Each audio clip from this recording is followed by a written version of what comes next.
문득 한 가지 일화가 떠오릅니다. 딸을 키우는 일은 아들을 키우는 것보다 훨씬 더 세심한 관리가 필요한 것 같습니다. 딸이 고등학생이 되어 운전을 배우기 시작했을 때입니다. 실습 교사와 함께 여러 차례 운전 연습을 마친 뒤 이제 아빠와 함께 운전해보자며 호기롭게 말하길래 딸이 운전하는 차에 믿음으로 올라탔습니다. 특별한 목적지가 있었던 것은 아니고 그저 딸의 운전 실력이 얼마나 늘었는지 보고 싶어서였습니다. 얼마나 믿을 수 있을까?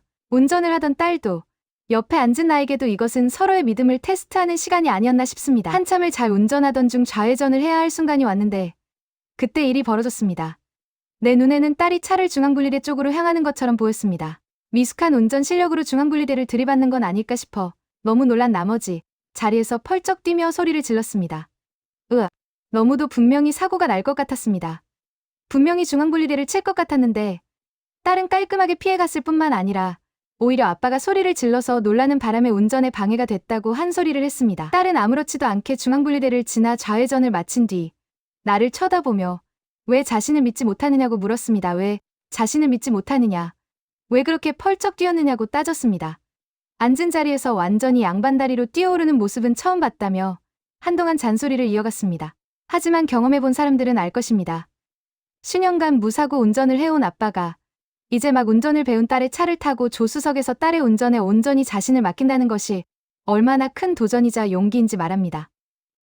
그런데 그 순간 딸이 왜 자신을 믿지 못하느냐고 말했을 때 문득 예수님의 음성이 떠올랐습니다. 폭풍이 이는 배 안에서 과연 제자들은 어떻게 예수님을 믿을 수 있었을까요? 어찌하여 나를 믿지 못하느냐? 믿음이 적은 자들아라고 말씀하시던 예수님의 모습이 떠올랐습니다. 맞습니다. 우리는 환경을 바라볼 때 믿음을 잃는 경우가 참 많습니다. 여러 상황이 우리의 믿음을 흔들고 때로는 무너뜨립니다.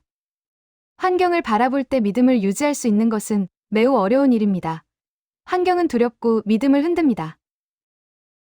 여러 환경과 여러 상황이 우리의 믿음을 흔들고 때로는 무너뜨릴 때 과연 우리는 믿음을 유지할 수 있을까요?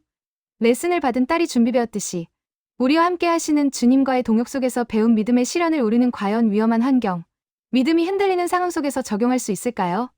상황보다 크신 하나님을 믿듯이 믿음을 가질 수는 없는 것인가요? 물론 조심하는 것과 믿음을 유지하는 것을 분리하고 보아야 하는 부분도 있지만 딸과의 상황이 나의 근본적인 믿음에 대한 도전이 되었음도 분명합니다. 하나님의 아들과 함께 있으면서도 믿지 못했던 제자들처럼 환경이 믿음보다 앞서 버린 내 모습이 그들과 닮아 있었습니다. 딸이 받아온 수많은 운전 레슨과 그 실력을 믿었어야 했습니다.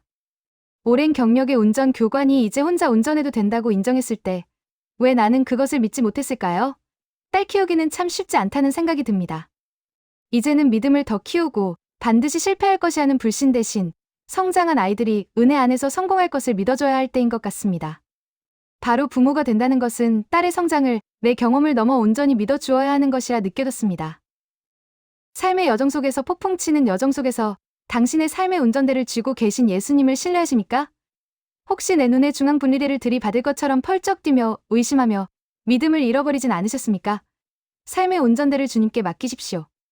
그분은 창조 때부터 우리보다 크신 능력으로 우리를 인도하신 분이십니다. 그분을 신뢰하십시오. 우리의 어려운 환경 속에서도 능히 넉넉한 승리의 기쁨을 주실 것입니다. 믿음이란 무엇일까요? 바로 믿을 수 없는 환경 속에서 더 나은 것을 바라보는 것이 아닐까요? 의심보다는 믿음이 성숙하는 삶이 우리 모두의 삶 위에 있기를 소망합니다.